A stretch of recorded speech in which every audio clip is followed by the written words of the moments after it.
ಓಂ ಶ್ರೀ ಗುರುಭ್ಯೋ ನಮಃ. ವೇದಿಕೆ ಮೇಲಿರುವ ಗಣ್ಯ ವ್ಯಕ್ತಿಗಳಿಗೂ ಮತ್ತು ಎಲ್ಲ ಕಲಾ ರಸಿಕರಿಗೂ ನನ್ನ ನಮಸ್ಕಾರ. ಈಗಾಗಲೇ Shantakumari ma'am has already given you the details of Ranga Pravesham and the Bharatanatyam, so I don't have to repeat that again. ಇನ್ನೊಂದು ಇವತ್ತು ಒಂದು ಸ್ಪೆಷಲ್ ಡೇ ಅಂತ ಯಾಕೆ ಹೇಳ್ತೀನಿ ಅಂದರೆ, ಇವತ್ತು ಮಂಜುಳಾ ರಾವ್ ಅವರ ಬರ್ತ್ಡೇ, ಹುಟ್ಟುಹಬ್ಬ.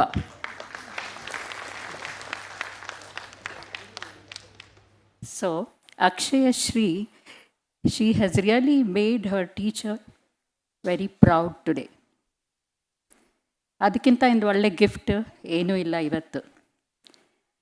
Let me tell you few words about rangapravesha. Usually ರಂಗಪ್ರವೇಶ ಆದ ತಕ್ಷಣ ಎಲ್ಲರೂ ಡಾನ್ಸು ಬಿಟ್ಬಿಡ್ತಾರೆ. They think it is the end of it ಅಂತ. Actually this is the beginning. ಇಲ್ಲಿಂದ ಕಲಿಯೋದು ತುಂಬ ಇದೆ ಅವ್ರಿಗೆ ಮುಂದೆ. Learning is a process. ಬೇರೆಯವ್ರದ್ದು ಇದು ಪ್ರೋಗ್ರಾಮ್ಸ್ ನೋಡಿನೂ ಕಲಿಬೋದು, ಮತ್ತು ಅವರು ಕೂಡ ಒಂದೇ ಗುರುಗಳ ಹತ್ತಿರ ಕಲಿತಾರೆ ತುಂಬ ಚೆನ್ನಾಗಿ ಕಲಿಯಬಹುದು. ಸೊ ಅಕ್ಷಯಶ್ರೀ ಅವರ ಪೇರೆಂಟ್ಸ್ಗೆ ನಾವು ಒಂದೇ ಒಂದು ಹೇಳೋದು ಅಂದರೆ, let Har continue this journey. This is a very divine art. This is like a ocean. We are all just like a drop in the ocean. ಕಲಿಯೋದು ತುಂಬ ಇದೆ ಇದರಲ್ಲಿ. ಸೊ ಹಾಗೆ ಅವಳು ಕಂಟಿನ್ಯೂ ಮಾಡಲಿ ಅಂತ ಹೇಳ್ತೀನಿ. ನಾನಿವತ್ತು ಅವಳ ಎನರ್ಜಿ ಲೆವೆಲ್ ನೋಡಿ ನಾನೇ ಸುಸ್ತಾಗ್ಬಿಟ್ಟೆ. ಅಷ್ಟು ಚೆನ್ನಾಗಿ she did.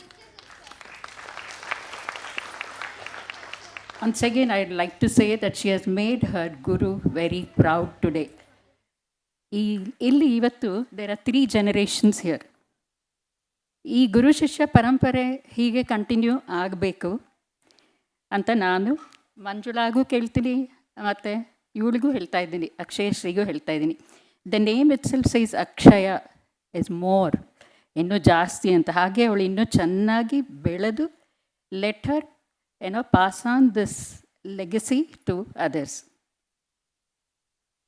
And I would like to thank Akshaya's parents and Manjula for inviting me here to be a part of this program.